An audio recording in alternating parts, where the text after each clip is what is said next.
Hello, so in this video we're going to be looking at the Fibonacci numbers, and we are going to be using a mathematical technique called generating functions. And this is a really fun application of infinite sums. So in calculus class you spend a lot of time worrying about infinite sums and do they exist or don't they exist and doing all these tests. But I don't want to do any of that stuff today, so I'm just going to do the fun part, which is just using it to figure out something interesting about the Fibonacci numbers. And the thing we're going to figure out is something called Binet's formula. And this is an explicit formula for the Fibonacci numbers. So I'll start by saying, what are the Fibonacci numbers? And by the way, I think if you want to follow along on this note, there should be a link in the description to a copy of this. The Fibonacci numbers are this infinite sequence of numbers. The first two numbers are 1, 1, so f1 equals 1, f2 equals 1. And the next number you get by summing those two. So f3 is 1 plus 1, which is 2. And f4 is the sum of the previous two, is 1 plus 2. 1 plus 2, which is 3. F5 is 2 plus 3, which is 5. F6 is 3 plus 5, which is 8, and so on and so on. So here's a little table with all the numbers 1, 1, 2, 3, 5, 8, 13, 21, and 34.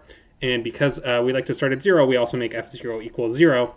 That's just for convenience. So the rule mathematically is that fn is the sum of the previous two numbers, fn minus 1 plus fn minus 2. Okay, that's the rule. They're defined recursively. And it turns out there's this remarkable formula called Binet's formula. So Binet was a mathematician from a few hundred years ago, and I guess he is credited with this formula, which looks crazy when you first look at it. So remember, these are integers. You're always talking about integers, but the formula to get them has lots of non-integers in it. So it has this number 1 plus square root of 5 divided by 2. You take that to the power n. You have this number 1 minus square root of 5 divided by 2. You take that to the power n. You multiply the whole thing by 1 over square root of 5, and then you subtract these two things from each other. That gives you the nth number. So the fact that this is an integer at all is a miracle. But more importantly, what does this have to do with the Fibonacci numbers? So in this video, I want to show you how you can get this formula. So how did Binet discover the formula? And I'm going to use a technique called generating functions and infinite sums. And if you know algebra, then you can do this technique. So this is sort of maybe I think the easiest way to get this formula. I think it's the most fun anyway. So there'll be some details about infinite sums that I'll gloss over, but in terms of getting the answer, this is definitely the easiest way. So that's what we're going to do. So we're going to use this technique about infinite sums. So generating functions and infinite sums. And to start off with, I'm going to do some warm-up exercises. So before we just jump to the Fibonacci numbers, let's do some warm-ups. And I think there'll be if you want to skip over the warm-up part, you can skip ahead. There should be a link to where we actually start doing Fibonacci things. But I think this will explain what's going on, and we'll use some of what we do here as part of our Fibonacci calculation. So looks like it's got nothing to do with the Fibonacci numbers, but we'll get there. So exercise number 0 says, can you do this infinite sum? The infinite sum is 1 plus a half plus a quarter plus an eighth plus a 16th plus 1 over 32 and so on. So the pattern is every time you divide the term by 2, we want to add them all up. And I want to emphasize one thing. I am not going to worry about whether or not the infinite sum exists and so on. So not all infinite sequences can be summed. And you spent a lot of time in calculus worrying about that. But today we're just going to not worry about any of these details and just do the fun part and figure out what the answer is. So let's see, how would you do that? And this is the beauty of algebra is if you want to figure something out, you just give it a name and then you solve for it. So let's call this sum S. So instead of calling it a question mark, we're going to call that S. So S is the sum 1 plus a half plus a quarter plus an eighth. That's the number we're looking for. And let's see, how could we get S? So S, this is S. S equals 1 plus 1 half plus 1 quarter plus 1 eighth plus 1 16th plus dot dot dot. So here's the trick. What we're going to do is we're going to multiply S by something in such a way that we can cancel out all this infinite sum. So infinite is too many numbers. So what we're going to do is we're going to take S, we're going to try to shimmy it a little bit to cancel out this infinite tail. And in this case, what works is multiplying S by a half. So this is S. Let's look at what is 1/2 S. So if that's S, what is 1/2 S? Well, S was 1 plus a half plus so on. So what is 1/2 S? It's a half. That's 1 times a half is a half. So that the 1 becomes a half. A half becomes a quarter becomes an eighth becomes a 16th, and so on. So the trick is we have this infinite sum, and we kind of adjust it a little bit so that the tail of the infinite sum is still there. And now what we can do is we can take this whole equation and we can subtract it. So what we're going to do is we're going to take s minus 1/2 s on the left-hand side. What is s minus 1/2 s? That's 1 minus 1/2 times s. And on the right-hand side, we have 1 minus 0, that's 1. Then we have a half minus a half, that's 0. A quarter minus a quarter, that's 0. An eighth minus an eighth, that's 0.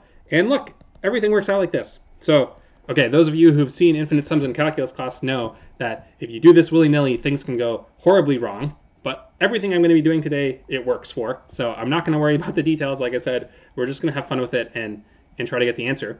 So what do you get? This whole infinite sum.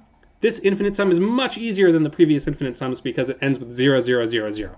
And so the infinite sum here is 1. So we know that 1 minus 1/2 times s equals 1. And we can just rearrange that to solve for s. So 1 minus a half is 1/2. So we have 1/2 times s equals 1. And therefore, s equals 2. So that's the final answer. So that is the trick we're going to be using over and over again today. And it's a beautiful trick about solving for infinite sums that works really nicely for this kind of thing. Okay, so that was exercise 0, this infinite sum. Let's jump up to exercise 1, which is a little bit harder. 1 plus x squared plus x cubed plus x to the 4 plus dot, dot, dot. So same kind of thing as before. Nope, before the answer was a number, it was an infinite sum. But now the answer depends on x. So the final answer here is going to depend on x. But we're going to sum it up just like we did before. We're going to pretend everything works and that we're not going to worry about for which values of x it exists or anything like that. We're just going to give the answer a name and solve for it. So just like before, let's call it s for sum. So let's call that s. And just like before, we know that s equals 1 plus x squared plus x cubed plus dot, dot, dot. So now what should we multiply by? Before we multiplied by a half, and that killed off the tail. Now I think what we need to do, remember we want to keep the tail intact. So what we want to do, I think, is multiply by x. So we do x times s. What do we get? So now the 1 becomes an x. So by multiplying every individual term by x, the 1 becomes an x. The x becomes an x squared. The x squared becomes an x cubed, and so on. So just like before, we shifted everything over by multiplying by half. Now we shift everything over by multiplying by x. So s was 1 plus x squared, and so on. X times s is x plus x squared, and so on. And now, just like before, we subtract the two equations. So on the left-hand side, we have s minus x times s. That's equal to 1 minus x times s. And what is on the right-hand side? 1 minus 0 is 1. X minus x is 0. X squared minus x squared is 0, and so on. So we have all zeros here. So just like before, the right-hand side went from being very complicated, it was sort of very complicated twice in the same exact way, and it subtracted itself. I think that's a nice trick. Okay, so this answer is 1. So 1 minus x times s equals 1, and therefore s is equal to 1 divided by 1 minus x. Okay, so that's the answer to exercise 1. And like I said before, you should read this with a grain of salt. All these tricks we did, they only work for certain values of x. So for certain values of x, this is perfectly true and it's perfectly fine. One example is if x equals a half. When x equals a half, that's exactly the sequence from exercise 0. Everything works fine. For different values of x, this trick will have some steps that break. And that's something you'll study in calculus class in your first year university calculus course. But I'm not going to go into those details today. So for example, if x is 3, then this will be a negative number. This sum is definitely not a negative number. That's because you'll have 1 divided by 1 minus 3. That's a negative number. And this sequence is a sum of positive numbers. So it can't possibly work when x equals 3. But we're not going to worry about that today. Like I said, we're just going to pretend that it's true. And it's true for some values of x. Okay. Exercise 2. 1 plus 2x plus 4x squared plus 8x cubed plus 16x to the 4, and so on. So if you've been following along, you can pause the video and give this one a try. Just like before, we're going to give this a name, s.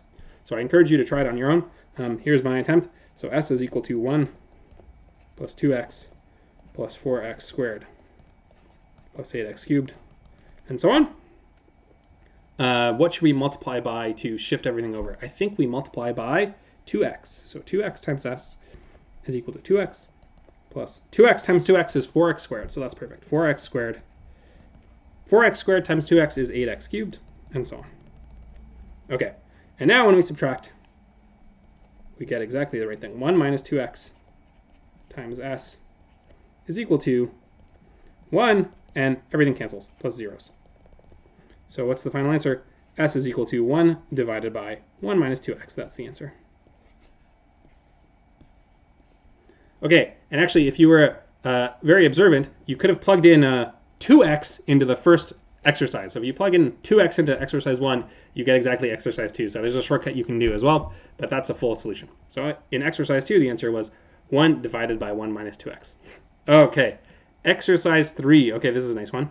1 plus 2x plus 3x squared plus 4x cubed, and so on. This is a really good one. If you really want to try this one out, I really encourage you, pause the video, get a piece of paper, try to do this one. It requires a little bit more creativity. Okay, so like before, I'm going to call it S.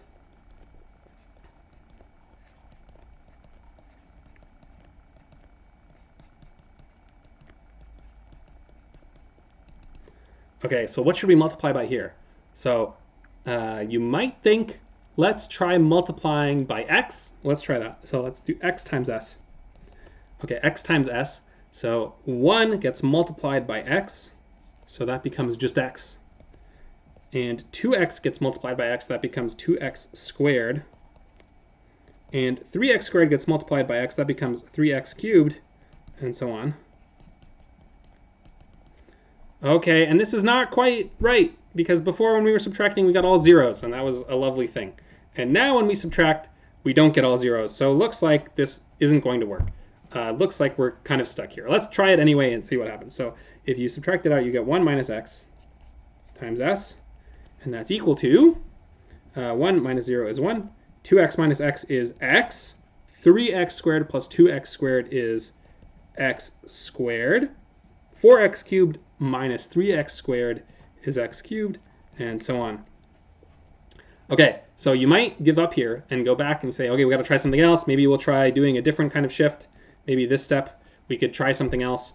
But actually, even though it's not all zeros, this is an infinite sum we already did. So it would be nice if this was all zeros and we could sum it. But actually, we did it already. It was done already in exercise 1. So because we did exercise 1 first, we know the answer to this. The answer to this is this infinite sum, 1 plus x squared plus x cubed. We did it in exercise 1, and the answer was 1 minus 1 over x. So 1 minus 1 over x. So sometimes in math, you reduce a problem to a simpler problem. You don't fully solve it, but you just make it into an easier problem, and then you solve that problem. And that's what we're using today. So we don't know how to do this thing, except we did it already. So that required some more steps. So these 2 steps alone don't solve it, but these 2 steps plus everything we did in exercise 1, that does solve it. Okay, so 1 minus x times s is equal to 1 over 1 minus x. So what is s? You rearrange and solve, so this is why algebra is so nice. You just call whatever you want to solve for, you call that s, and then you just do algebra until you have s equals something. Okay, s equals 1 divided by 1 minus x squared. Okay, those are the answers to the exercises. We might think it has nothing to do with Fibonacci numbers. That is coming soon. So Fibonacci numbers coming up. Okay, those are the exercises. And like I said, you have to be careful with this stuff, and you can spend a year of your life in first year calculus worrying about exactly when these sums, when these make sense, when they don't make sense. But for now, we're just going to go with pretending that these work. Okay, so let's move on here. So what we did is we were actually computing something called generating functions. So let me tell you what a generating function is.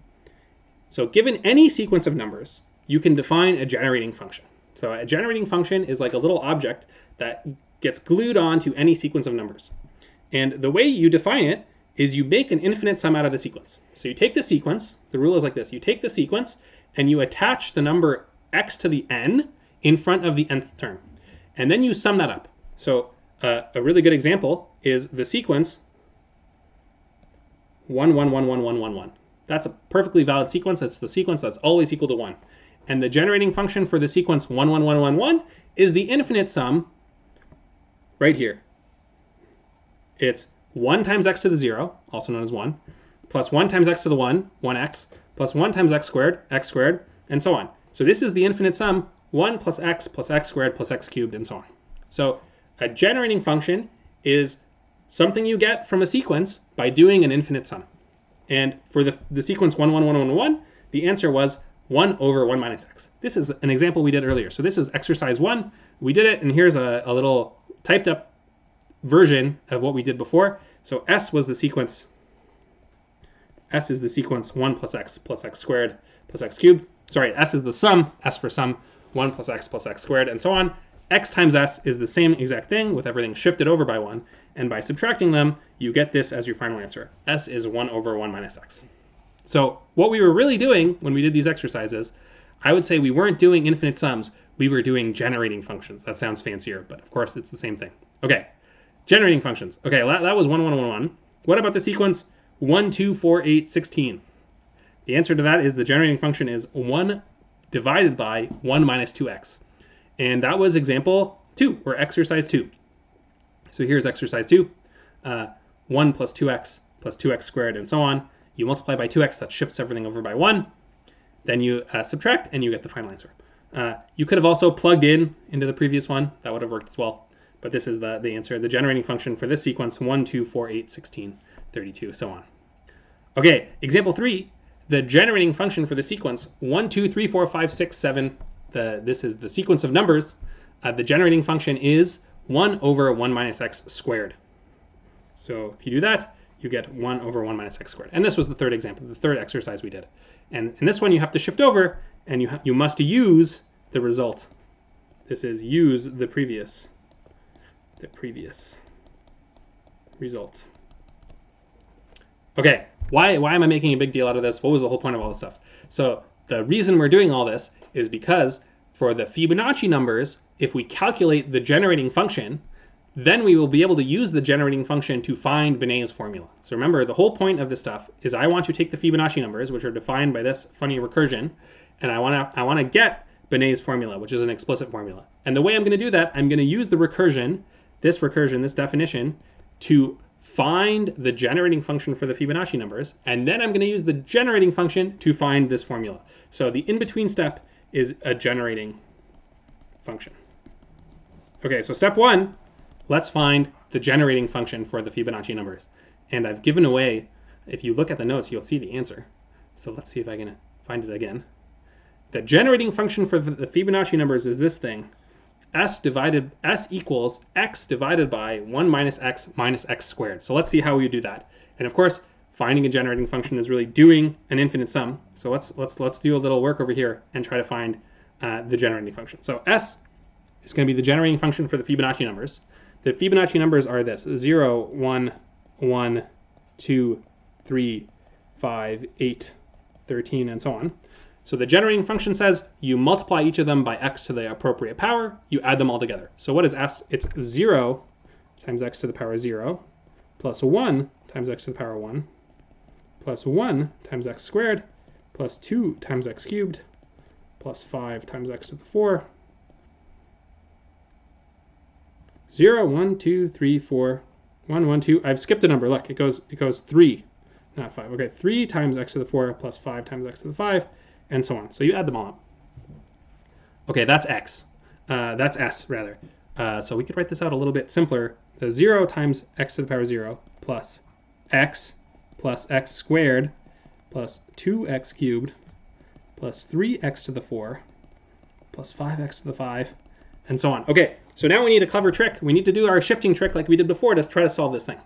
And this one's a doozy. This one is genuinely harder than the previous ones we've done. So if you want to pause the video and have a go at it, I think it's a great little game to try to play. Can you somehow do some shifting or something to figure out what S is? So that's what we'd like to get to. S equals something. So can you do that? Okay, so you should pause the video, you should try it. If you don't want to, you can watch me do it. And I think the first trick is let's try multiplying by x. Multiplying by x is always good because then everything will shift over, at least in the powers of x. So the coefficients won't line up, but maybe we'll get something out of it. So let's try that. So let's do x times s. So 0 times x to the power 0 becomes a 0 times x to the power 1, 0x. X becomes an x squared. So look, everything's shifting over by 1 here by multiplying by x. That's why multiplying by x is a nice idea. X squared becomes x cubed. 2x cubed becomes 2x to the power 4. Well, let's try these arrows in everywhere. Okay, 2x cubed became 2x to the power 4.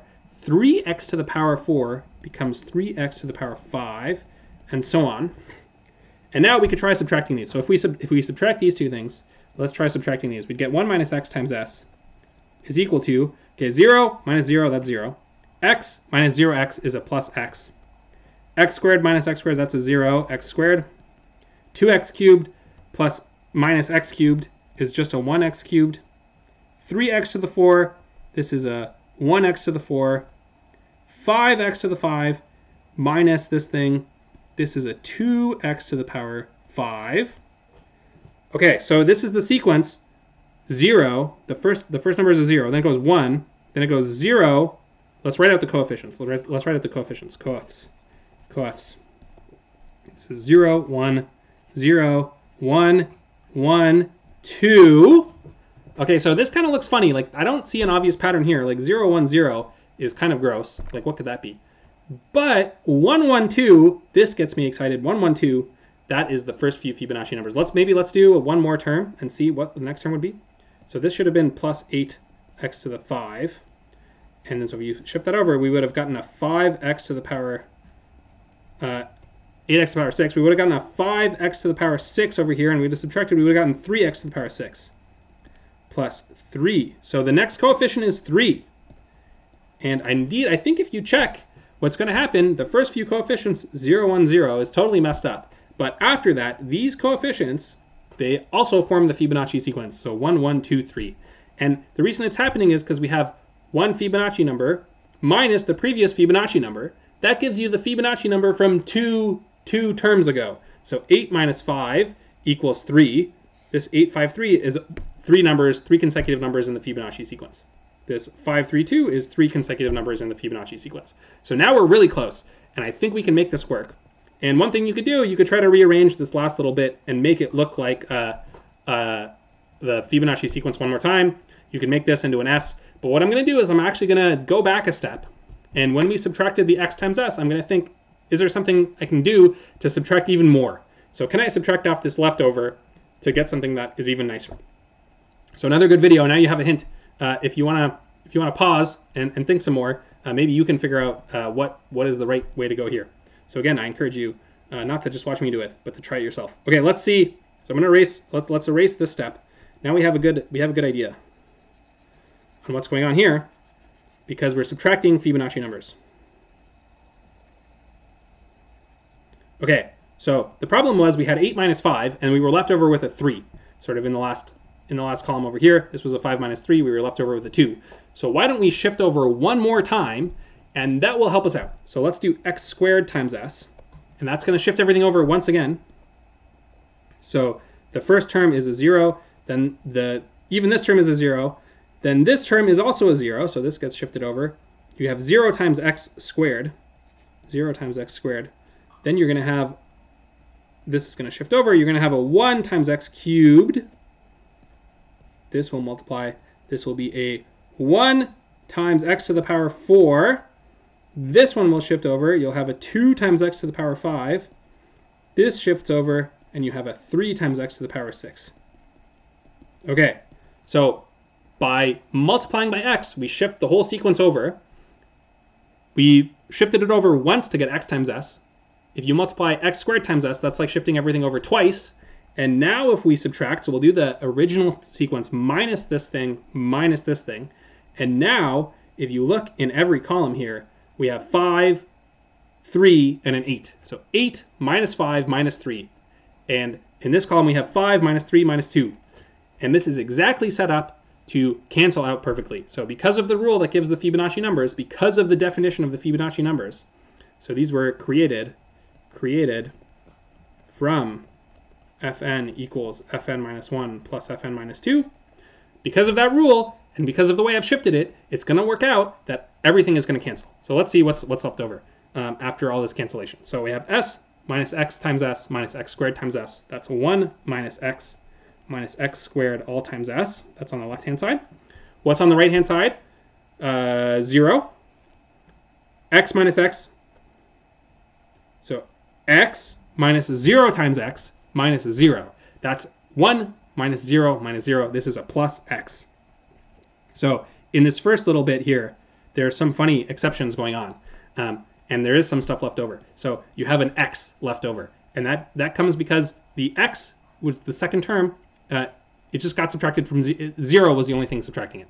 So that's why we're left over with this funny x. But after this term, I think the pattern is going to be very simple. So here we have 1 x squared minus 1x squared minus 0x squared. That's a 0. 2x cubed minus x cubed minus x cubed. That's another 0. 3 minus 2 minus 1. That's another 0. 5 minus 3 minus 2. That's a 0. 8 minus 5 minus 3. That's a 0. And every term after this, because of the rule for the Fibonacci numbers, is going to cancel out. So what are we left with is that 1 minus x squared times s is equal to x. And if you rearrange that, you get the formula s equals x divided by 1 minus x squared. And that is the formula that I claimed at the beginning. So this was my attempt at an explanation. And you can see, I think when you go to do this, you're not going to get it right the first try. You gotta try it more than once. Got to figure out the right way to jiggle things around to make things cancel out. But that is the final answer. You should convince yourself that you believe it, that it's true, that you believe this cancellation. So see why that's true. And if we go back to the notes, I think I have a short explanation over here as well. So if you scroll down in the notes, here is sort of a nicely clean written version of what I just did. Okay, so we have the generating function for the Fibonacci numbers. And now what I'm going to do is I'm going to do some algebra manipulations. This is another reason why algebra is so beautiful, is that you can do algebraic manipulations, and you've learned that your whole life since grade school. So by doing the right algebra manipulations, I'm going to be able to turn the Fibonacci formula, the Fibonacci numbers, into an explicit formula, Binet's formula. So that's what we're trying to do. So far, I've done step 1, is to turn this into a generating function. And now I'm going to do step 2, which is turn the generating function into this formula. So let's see how that works. Okay, here we go. And I need 2 numbers, and I'm going to write these numbers down a lot. And so I'm going to give them some nice letters. So the first number is phi. I draw it like this. Phi, and this is the golden ratio. It's 1 plus square root of 5 divided by 2. It's approximately 1.618. And the second number I need, I'm going to call beta. So it looks like that. It's a B with a little stick. And it's a 1 minus square root of 5 divided by 2. And this is the golden ratio's little brother, Bob. I don't know, B for Bob, I guess. So this is a small negative number, negative 0.618. And why am I saying that this is the golden ratio's little brother? These 2 numbers, phi and beta, they are the roots of the polynomial x squared minus x minus 1. X squared minus x minus 1, you remember that came up in our generating function. So that's why they come up in this formula. The generating function for the Fibonacci numbers has 1 minus x squared in it. And so the answer is going to involve the roots of the polynomial 1 minus x squared. There's a little reverse-a-roo magic here where 1 minus x squared becomes x squared minus x minus 1. So you'll see that coming in a second. But fundamentally, that's what's going on here. It has to do with the roots of the generating function.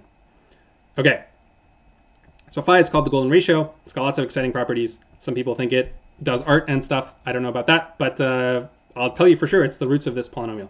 So here is the fact that I'm going to use 1 minus x squared. That was exactly what appeared in the generating function. It can be written like this: 1 minus phi times x times 1 minus beta times x. And this is just a fact about factoring quadratic equations. You can check that it's true. I'm going to check that it's true by expanding it out. So let's expand it out. 1 minus phi x times 1 minus beta x. So I'm going to expand it out. The first term is 1 times 1. That's a 1. The second term, the x term, there's 2 terms that give x's. There's phi times x times 1, and then there's also 1 and beta x. So the next term is going to be minus phi plus beta times x. So there's 2 terms in there, 1 term with a phi, 1 term with a beta, and they add together. Okay, that's phi plus beta. And the last term is phi times beta.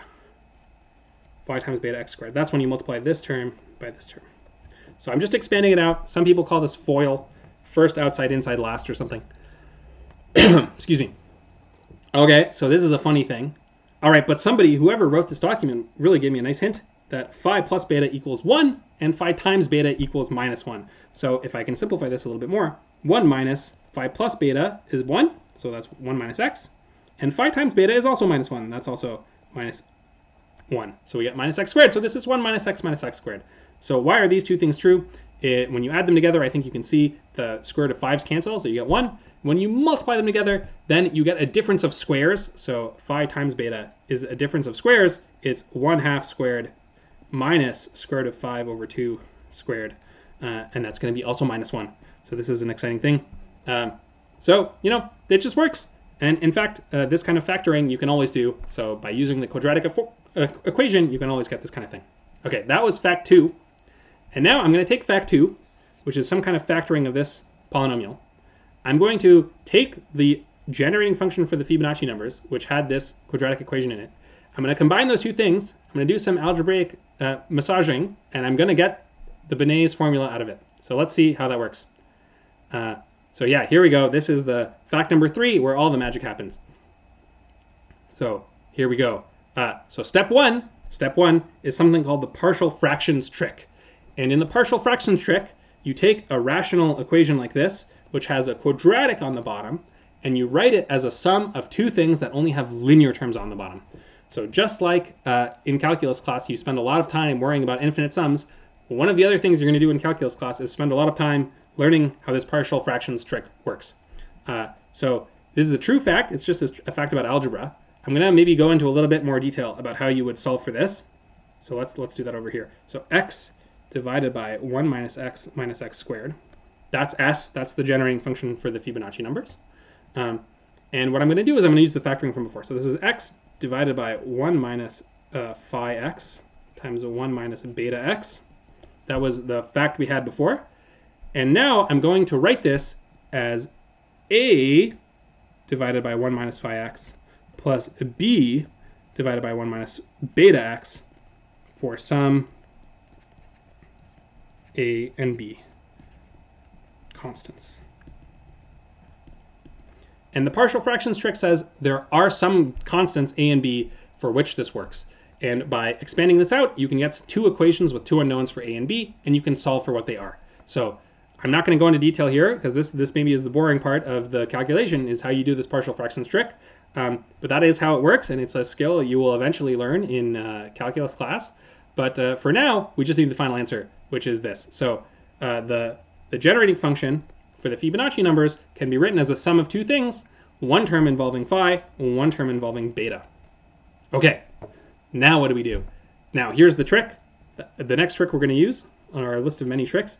These things look a lot like something we saw earlier, and that was this thing. They look a lot like the thing from example 2.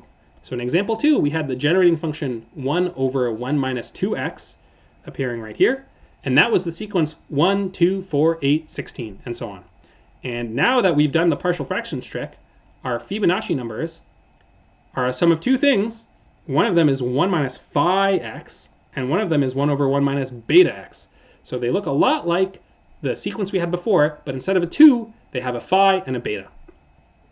So these look, we recognize these from example 2. These are infinite sums. So now what I'm going to replace 1 over 1 minus phi x and 1 over 1 minus beta x with their infinite sums. Okay, so 1 over 1 minus beta x is this infinite sum. It goes 1, beta, beta squared, beta cubed, and so on. The second term, 1 over 1 minus phi x, goes 1, phi, phi squared, phi cubed, and so on. So these are two nice infinite sums. And now we're getting somewhere, because the infinite sum for the Fibonacci numbers, now we can write it as a different infinite sum. So let's do that here. So here's the algebra. This thing is s. This is the generating function for the Fibonacci numbers. We said that we calculated that. We got that it was x divided by 1 minus x squared. On the other hand, because of our factoring and because of the partial fractions trick, this thing equals 1 over square root of 5, 1 over 1 minus beta x, minus 1 over square root of 5, 1 minus phi x. And now, because of our example 2, these two things, these infinite sums can get plugged in. So let's do that. So now we have a difference of two infinite sums. S is equal to a difference of these two big infinite sums. The first one is multiplied by 1 over square root of 5. The second one is multiplied by minus 1 over square root of 5. Okay, and I'm noticing I think there's a typo. I think this one should be a phi, and this one should be a beta. So that is a mistake. Yeah, okay, good. In the next line, it's fixed. So we have this big infinite sum with phi's. We have this big infinite sum with betas. And now what I'm going to do, I'm going to combine like powers of x in the two terms. So this is x times something, this is x times something. I'm going to combine them on the next line, all the like powers of x. So here we go. These are the powers of x. From the first term, you have a phi. From the second term, you have a beta. The first term gets multiplied by 1 over square root of 5, and the second term gets multiplied by minus 1 over square root of 5. So that's explaining this term. You do the same thing with x squared. In front of x squared, you have a phi squared and a beta squared. Same stuff about the beta. In front of x cubed, you have a phi cubed and a beta cubed. Same stuff with 1 over square root of 5 and the minus signs. So this infinite sequence is equal to the infinite sequence we started with. And the only thing I've done is some algebraic manipulations in between. So because these two things are equal, and they're equal for every single value of x, maybe this is the last step of the whole process, because these two functions are equal, every coefficient has to be equal. When you have two functions of x that are linear combinations of the powers of x and they are equal, it turns out that all the individual terms must be equal. And because these two things are equal, that means we can read off a formula for the Fibonacci numbers. So for example, f1, that's the coefficient of x. So therefore, f1 must be equal to this thing, 1 over square root of 5 times phi minus beta. In general, the general term over here is fn times x to the n, and the general term over here is 1 over square root of 5 times phi to the n minus beta to the n times x to the n. And so because these two things are equal, fn must be equal to this formula. So let's see, is that what it says? That's the final result. The nth Fibonacci number is 1 over square root of 5 times phi to the n, the golden ratio to the power n, minus beta to the n. And we had formulas for those. So phi is 1 plus square root of 5 over 2 to the power n. Beta is 1 minus square root of 5 over 2 to the power n. And that is Binet's formula. So that is how you get Binet's formula using generating functions and infinite sums. So let's do a quick recap. What did we do? And I think sort of the way it went, we took the Fibonacci numbers. By using the recurrence relationship, we were able to do these tricks with shifting things over, and that worked to give us the generating function for the Fibonacci numbers, x divided by 1 minus x squared. Once you have that, you do algebra, things like factoring, things like partial fractions, manipulating sums, to turn it into this thing. So by doing all those steps, we turned the polynomial, or the rational equation, x over 1 minus x squared, into this big infinite sum involving phi's and betas. And by reading off the coefficients, we finally got Binet's formula for the Fibonacci numbers. Okay, I hope you enjoyed that. For me, when I did infinite sums in calculus, I was like, what's the point of all this stuff? And this I think is one of the coolest applications. If you use Binet's formula, you can get a nice conversion from miles to kilometers. So there's another page on that, and I think I'll post another video with this stuff you can check out as well. But that is a derivation of Binet's formula using generating functions and infinite sums.